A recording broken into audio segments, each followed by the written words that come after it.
Welcome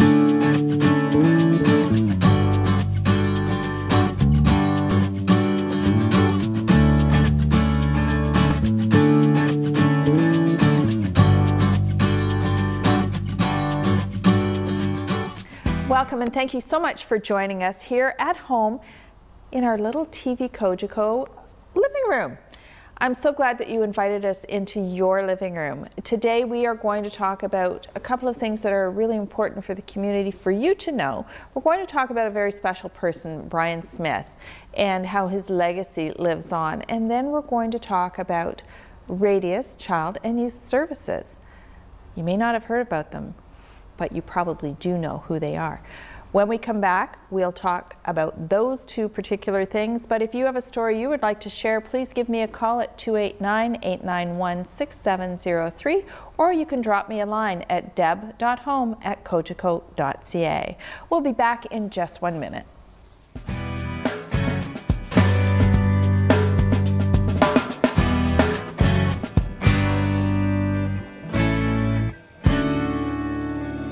Welcome back.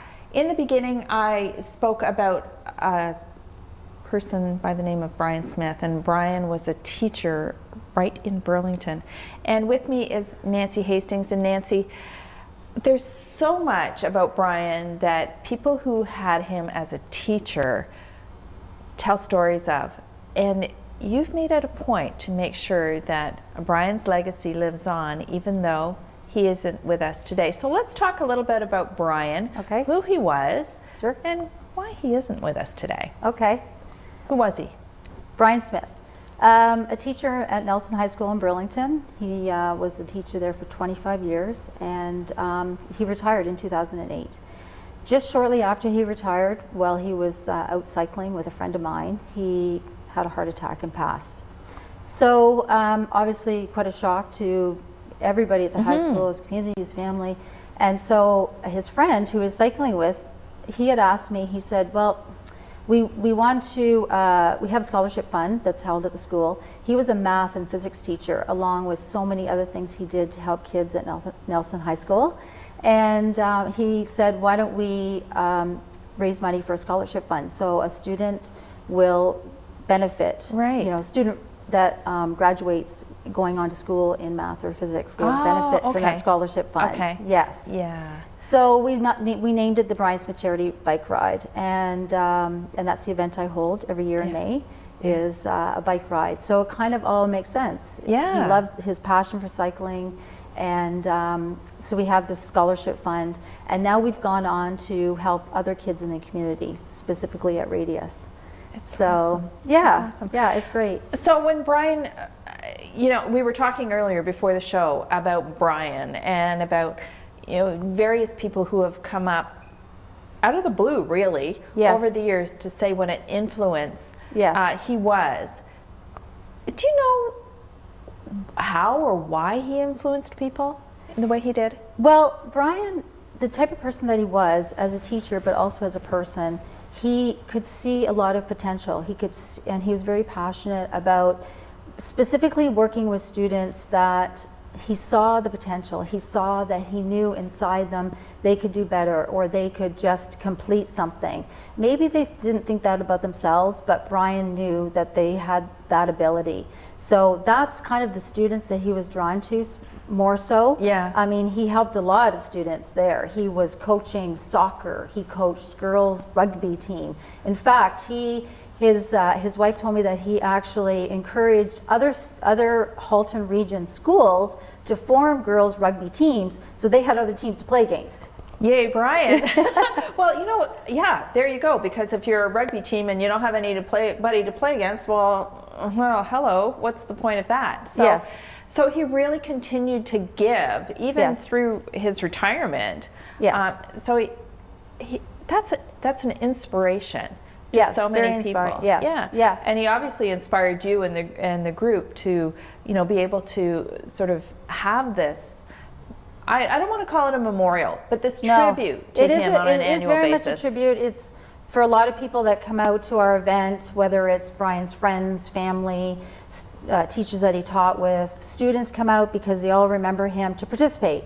And so, and for some people it may be a tribute, as you said, but for other people, they know that this is something that Brian would be supporting, and he is there in some form, and we feel it, you know, because that's what really drives me or inspires me, because I just know that, you know, this is something that continue, and more so just help other students by the money that we raise, because it's charity bike ride. So we've said that it is held in May, and there's always information available on the website at briansmithride.ca. Where does the ride go? The ride is a ride, so it's a community ride, so it's not a race by any means. So we're just trying to bring the community together, all these people that I said that want to come out for whatever reason, other riders, just we want to bring the community together, because as I said, the money we raise is going back into the community. So it's a nice, comfortable, flat ride. We like those. towards Niagara-on-the-Lake, and we have different distances. So any rider, whether you're just a new recreational rider or you're a confident rider, we have all different distances for you to ride. Perfect. Lots of support. Perfect. Yes. All the money. So let's talk about the kinds of money. Oh, loonies, toonies, I don't know. We'll take it. Especially, You've raised quite a bit of money over the years. What kind of money are we talking? So since 2009, when we called, I always organized a bike ride for my friends, but once we decided to set it as being called the Brian Smith Charity Bike Ride, which was in 2009, after Brian passed. Since 2009 to 2014, we've raised $90,000, and that's just for that one-day event. Wow, that's crazy. Well, we're thanking everyone that comes out and supports it. So that's through your registration fee. You don't need to raise any other pledge money. We will take your pledge money, you know, if you have a specific charity that you want that to go to. But we have raffles, we have door prizes, we have sponsors that give us money. So there's all these different areas that we're bringing together to raise the money for our charities. It doesn't get done by you alone. No. You need a team behind you. And I'm sure that when you're organizing this, you start extremely early in the process, long before you know, May of the year that it's going to be held. Absolutely. People can go on your website, on the briansmithride.com website .ca. No worries. And find out more about how to get involved in the ride. Yes. Okay. We love that. Yeah. We need all kinds of volunteers. As you know, that volunteers are, you know, we thank you, all the volunteers, for coming out to help, and there's always lots of jobs. Right. Now, part of the money goes to Radius Child and Youth Services. That's right. And how did you decide on Radius? Well, I've had a connection with Radius for several years prior to the Brian Smith Charity Bike Ride. And you know, I'll let Daryl speak more about the organization.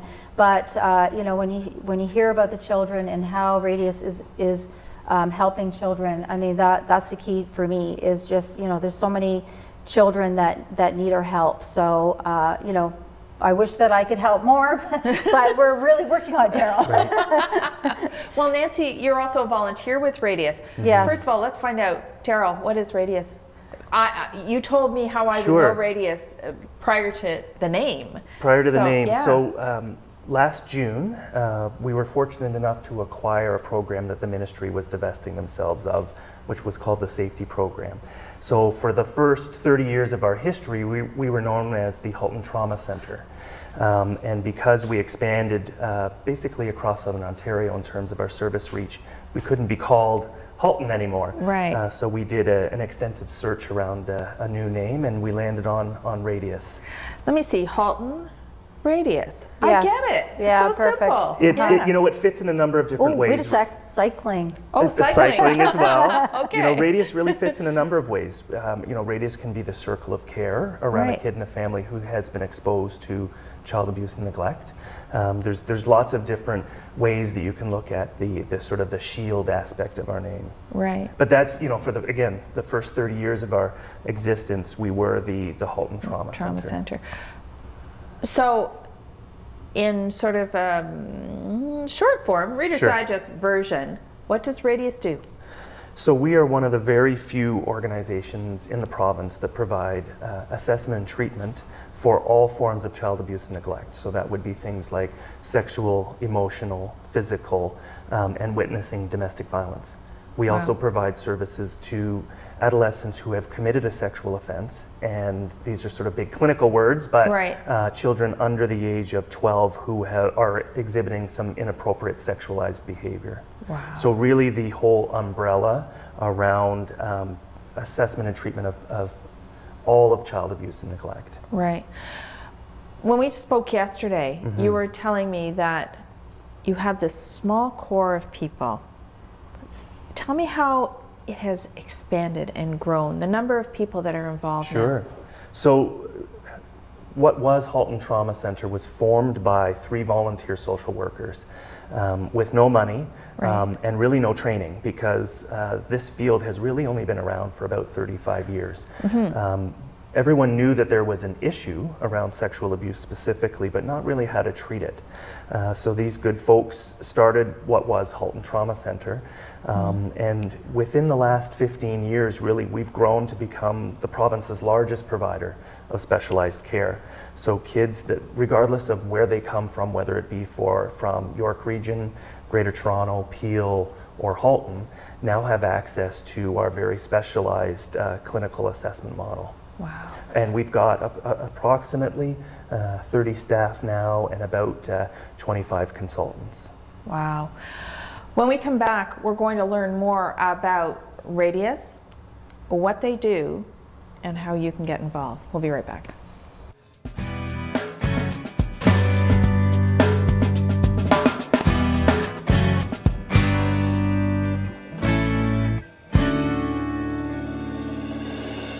Welcome back.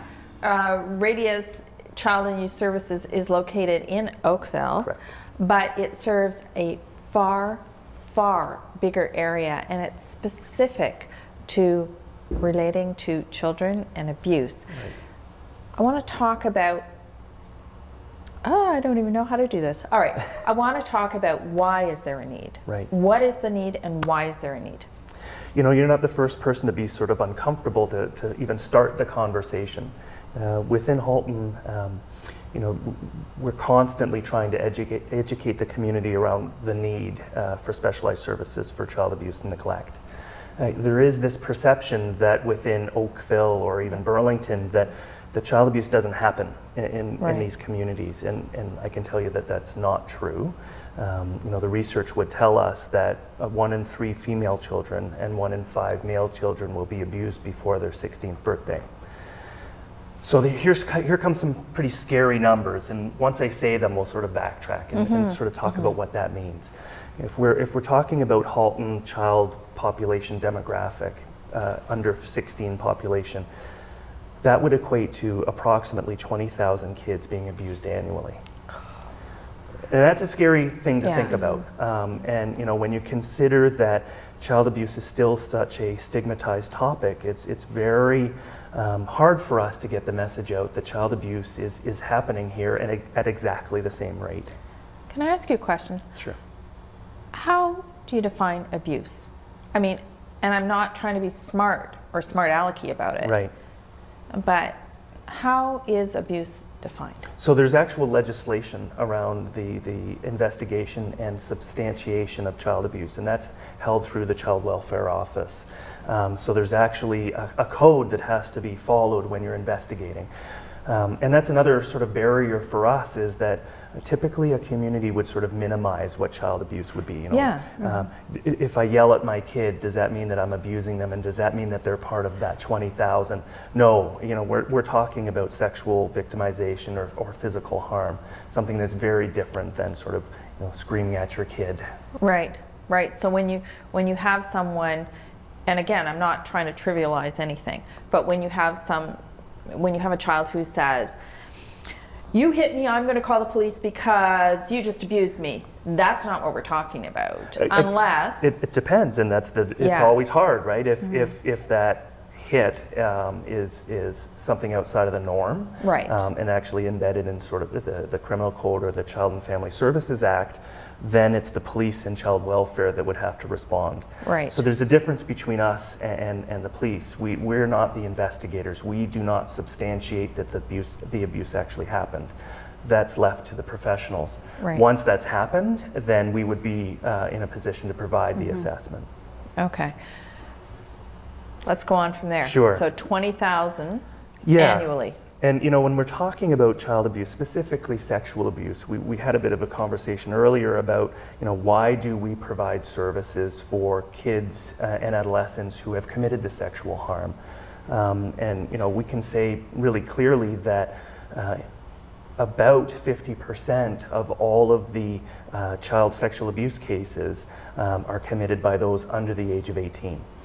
So we're talking about brothers and cousins and other close relatives. And if we're not intervening to prevent and treat, we're not breaking that cycle of abuse. And the flip side of that is that we've been doing this for so long now that we can demonstrate through research that the intervention that we do actually makes a difference. You know. So when you're talking about intervention, what is it? What does it mean? So we have a clinical assessment tool or tools that we use both for the victimized child or those who are committing the offense. One for the offending population would be sort of a risk evaluation amongst other tools that we use to assess their well-being. On the victim side, we would have things like a trauma symptom checklist, so very specific psychological tools that would help us identify where a child or adolescent would be struggling. Because kids react very differently depending on who they are or what type of abuse they've suffered. Right. So that assessment will help tailor the type of treatment that child would get. Okay. Is there a wait list for this? That's the challenge, you know, because child abuse is still such a hidden topic, even in the day and age that we live in. We have a 6-month waiting list. 6-month waiting list? So if you can imagine yourself, and I use this sort of story, you know, as a 6 or 7-year-old girl or boy who's worked up the courage to tell that their parents have been neglecting or abusing them for years. Child welfare and the police have investigated and substantiated the abuse, possibly removed them and placed them into foster or group care. They are now made to wait 6 months potentially for our services. Oh my gosh. Okay, so we're raising money. Yes, we are. Now you see the passion. Yeah. So we're raising money to help you do your work. Right. By raising money, are we helping you do your work? Absolutely. Yeah. The difference that Radius has is because we also receive funding from our United Way partners and the Ministry of Children and Youth Services, we can take in community-raised money at a much different rate in terms of the administrative cost. So it goes right to our wait list. Right to the wait list. Yes.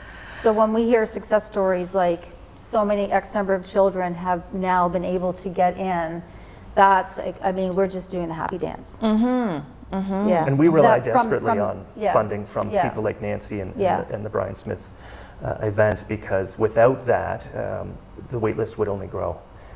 Child abuse is really you can classify it almost as a population density issue.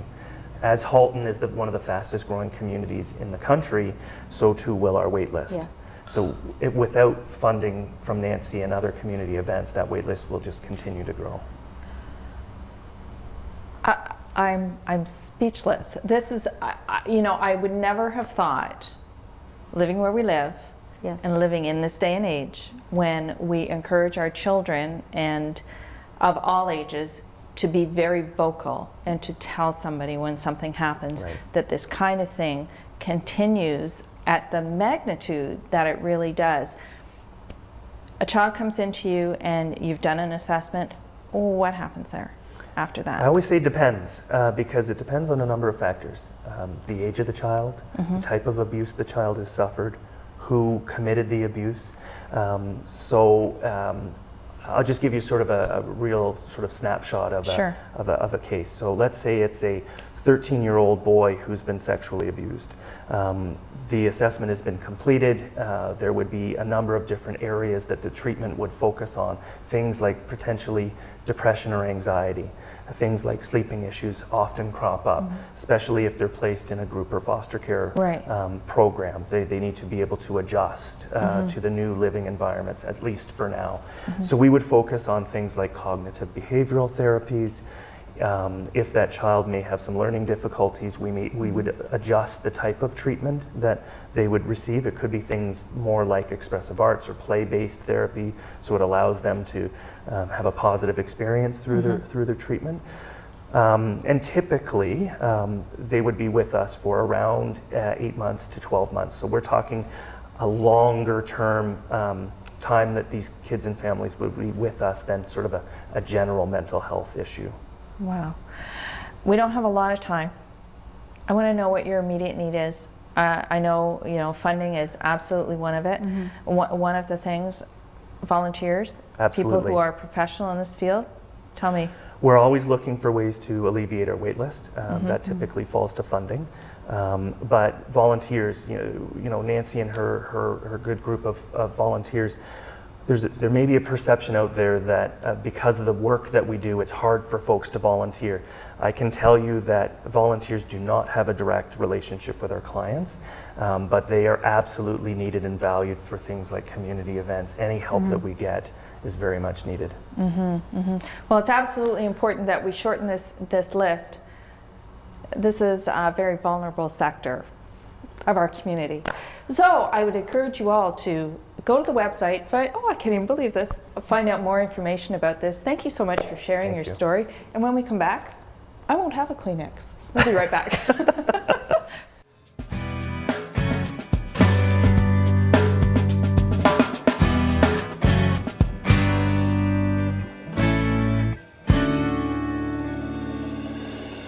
As you can see, this is a very serious issue, and we have an organization, the Brian Smith Ride, that is absolutely making an impact on the ability for Radius to do the extremely good work that they do. Please, please, please check out both websites. See what you can do. This is not a problem that's going away, but it is one that we need to pay attention to and certainly contribute to the solution for. If you have a story or a comment you would like to make about this show, or a story you would like to let me know about, please give me a call at 289-891-6703, or you can always write to me and I will always respond to deb.home@cogeco.ca. Home is where the heart is, and certainly for each one of us, our heart is right here with these children, and we have to give them a better life. Thanks so much for being with us, and we will see you next time right here on At Home on TV Cogeco.